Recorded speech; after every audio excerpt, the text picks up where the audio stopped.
Hello and welcome to Electropreneur Secrets, the electrician podcast. We go live with you 5 days a week to help you master sales, simplify pricing, and deliver premium level service. As always, I'm your host, Clay Newmeyer. With me, my partner and esteemed co-host, Joseph, the sales bot, Lucani. And today we're working on something very important, how the panel actually determines your sale. This is super important in the process. And I know you look at Joseph. If you can see him right now, he's chomping at the bit. I'm so pumped to get into this. I was almost nervous to introduce it. Just let me loose. Let me loose. Let me loose, boss. Let me loose. Okay, so we're actually going to be touching on a couple places in our process today. And so here's the free value. Let us unload on you guys. Joseph, how important is the panel in this sales process? It is the most important thing that you can possibly be doing. And the reason why is this.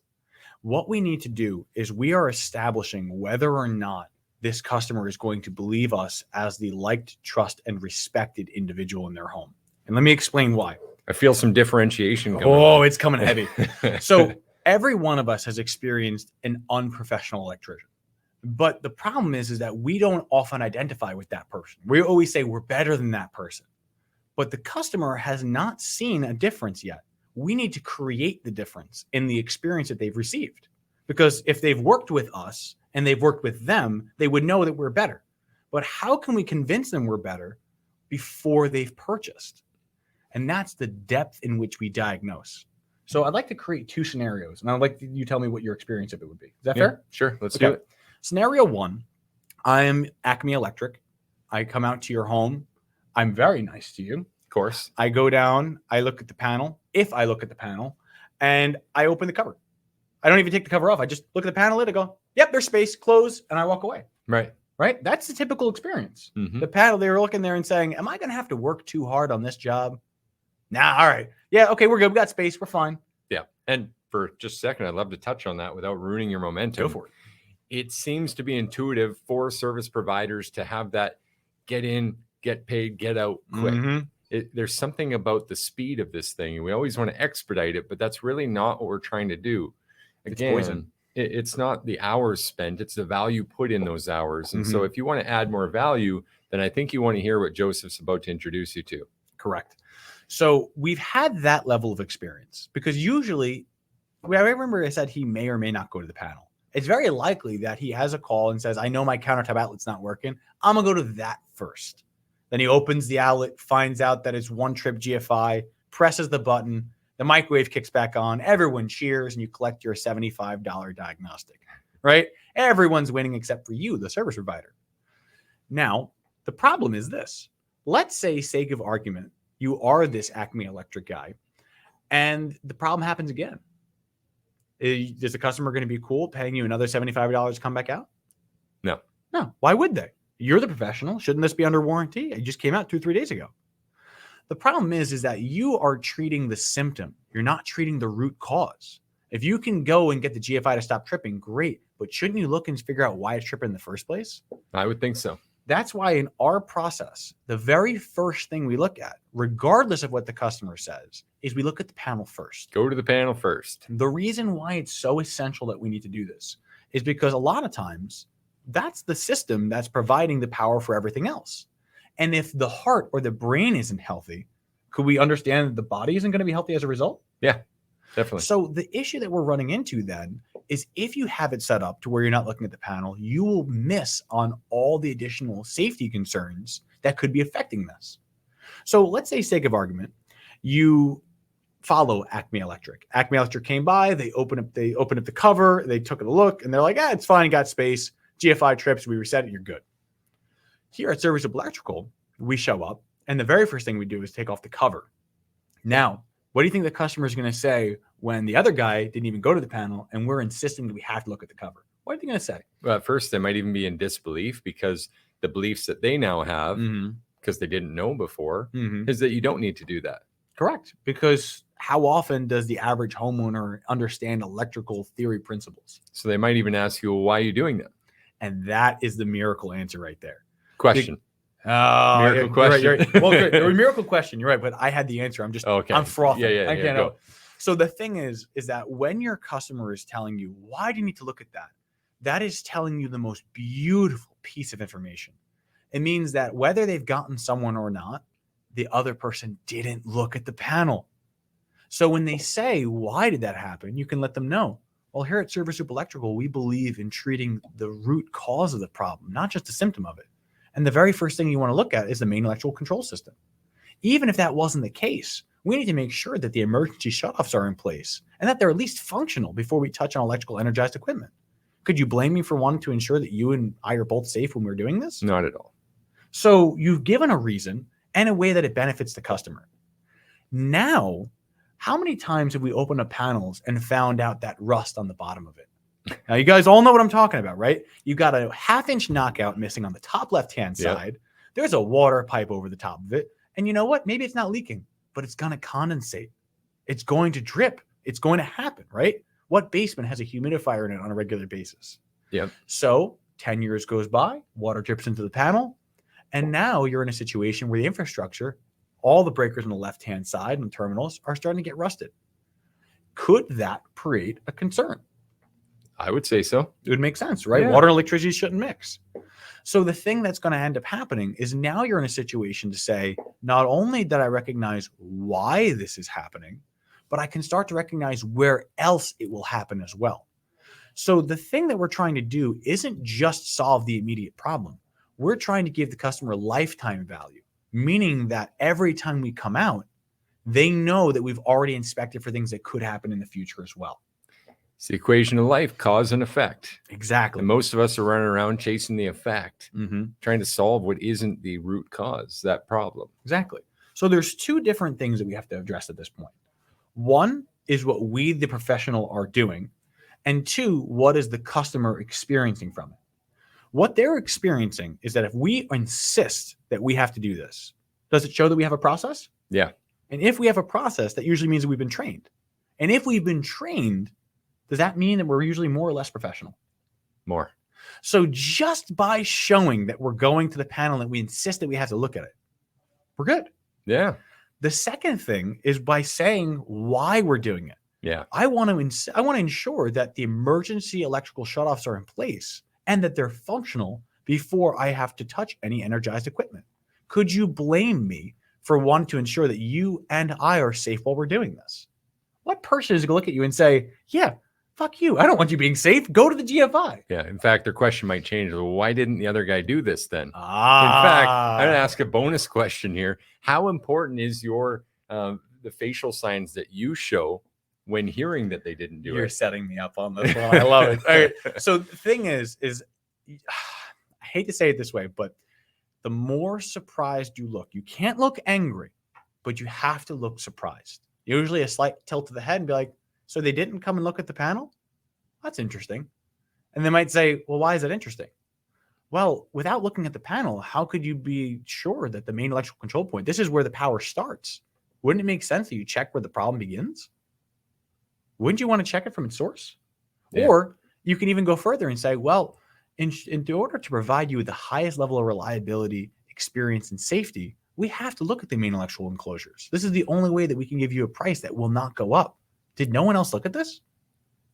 So in either situation, no matter what they're going to say, we've not only put the seed of doubt into anyone else that came into this home, while also elevating the reasons why. We can't just do it. We have to have a reason why. The why is what's going to get us motivated. Sound good so far? Yeah. Love it. Keep going. All right. So continuing on with this, we now have to imagine, what are we saying? When you open the panel, I actually missed, there was something I was going to say earlier. There's two directions the customers are going to go, and I only touched on one of them. One is what they're experiencing. The second is, what are we seeing? We, as the electrician, now have the opportunity to be faced with electrical problems that both we and the customer didn't expect to have. And if we find problems, do we have the justification to offer solutions? Yes. So by de facto, now we're in a situation that as an honest service provider, you have found a problem that is either current or future, but it is still real. And anyone really blame you for saying, why don't we fix this before there's a problem? Why is that such an important factor? Why do we need to fix it before? How does that actually save the customer money? Well, a couple of reasons. You don't have to come back if we do it now. Time Time delay, effort, and sacrifice. Mm-hmm. Tell you what, why don't we work on this today so you never have to pick up the phone again trying to solve a problem that arose from this? I love that. Can I add a little bit of spice to it? Let's do it. So let's say you have let's say you're the customer, right? This kitchen GFI went out and I didn't look at the panel. Let's say I charged $75 and I mean $125, $150. I changed the GFI while I was there. And you know what? You might have given me a hard time about it, but it is what it is. I had to pay that $150. Well, I took off to meet you there. So there's a cost to my personal paid time off, isn't there? It's not free. It counts from somewhere. There's only a limit to it. So I had to take time off either on a weekend, which is time away from my family, time during the day away from my job, or time during my personal enjoyment. Either way, I had to put an investment beyond the money, and time does not become limitless. We have a finite amount of time. Money we can make more of, but time we do not get. So let's say, sake of argument, this problem happened again. You've already used PTO, and now you have to either call the same electrician or a different electrician. If you have to call a different electrician, you're paying that same dispatch fee, you're paying the same kind of diagnostic again, and you're resubmitting your PTO time. The problem with that now is it adds up to the customer, because how much would that PTO time be worth to them? 100, 200, 300, 400, 500, 1,000? Lots. We don't know. But the fact is that they're missing a day that they're not taking on vacation. They're missing a day that they're not relaxing and unwinding. They're choosing to spend it with you chasing problems throughout their house.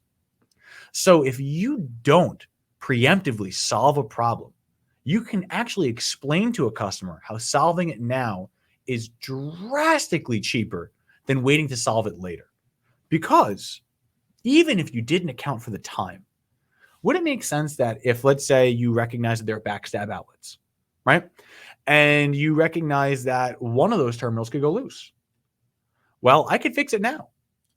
Or because they're all daisy chained, I could wait for one of those neutrals to burn out. And then I have to take 3 hours of chasing all the outlets in the house to figure out which one was the one that had the break. And then I've got to actually fix it. God forbid there's any issues. Yeah. So the customer's paying for way more time, not even the fact that there could be damages. I mean, how many times have you seen a burn outlet with like smoked around the cover? Yeah. You have to paint which that. Definitely answers the question, do we believe that those backstab receptacles are a hazard? I'm going to look at every single one of you and I'm going to say, if you're telling me otherwise, you got to be kidding me. Like, I get it. It's legal. Okay. NEC is legal. But we've all can agree that the NEC is not an instruction manual for untrained people. We just know that's the bare minimum for a new construction contractor to come in to speed wire these things and get them done. But would you truly justify that in your home? Even if it was not unsafe. Let's say there was no issue whatsoever with the spring coils. If it ever broke, wouldn't it make sense to at least have them pigtailed so that only one goes wrong instead of the whole chain? Come on. Even if it's not illegal, is that the only thing keeping us from performing good service? Whether or not the cops are going to come get us? It's logical to me. But hey, I'm an industrial background guy. I want to pull out a torque screw head and actually write down the exact torque I put on that thing. Oh, too, so. God, I love it. I thought 2 guns tight counts. Yeah, Doesn't there 2 you guns go. tight count? Yeah, impact. Boom. Boom, done. Yeah. It's cross-threaded. It ain't going nowhere. Hey, you said something else before, and I know we weren't going this way, but since we're doing more than just replacing that GFCI, wouldn't it make sense to offer that club membership and roll that in today? Hey, and since we're rolling that in today, this would also waive all future diagnostic service calls fees, but also being that we're refreshing that panel, I guarantee you're not going to have any more problems from that place anyway. So right then and there, you could be offering a range of choices. Like you said, offering a refurbishment, or as I like to say, a reconditioning or a restoration of the main electrical control systems. Rejuvenation, I've heard as well. Rejuvenation is also well. There's a lot of different things that can communicate what you're doing other than replacement. God, guys, stop saying replacement. Just, you can use better words than good. Let's come up with better things. Replacement, fine. But what about restoration, rejuvenation? All these things work. Figure out what you're doing. Reconditioning. Regardless, communicate the value that they're getting.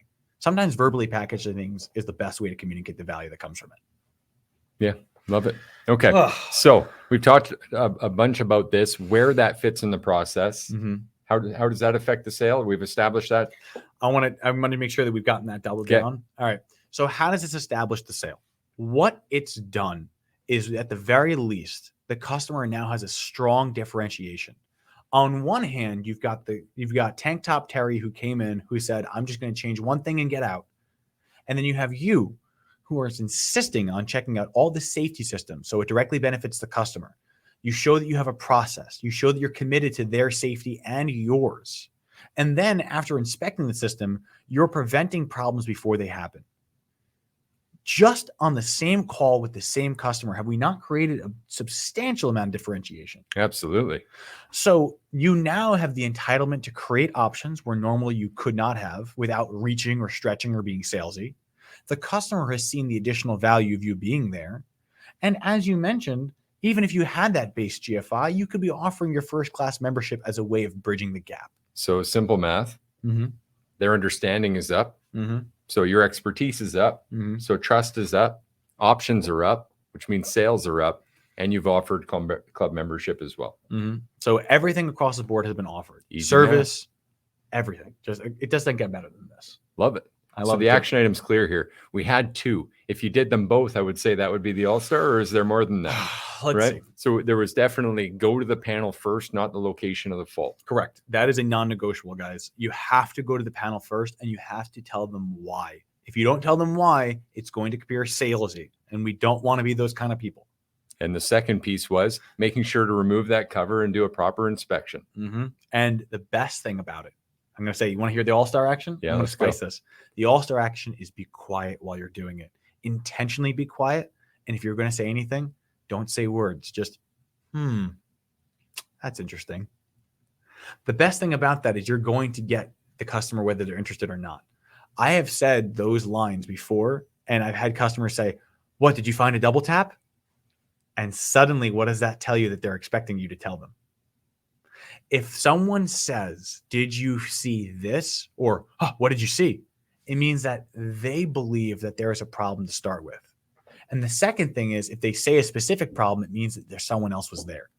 So not only have we gotten in front of the panel, gotten there first, opened the cover, but we keep quiet while we're diagnosing. We will not talk our way out of this. At this point, it's your job to lose. So let me get this straight. The all-star action is actually not to do much for once. Yeah. It was to be quiet. It's to be quiet. It's I just be love it. quiet while you're there. Show that curious face.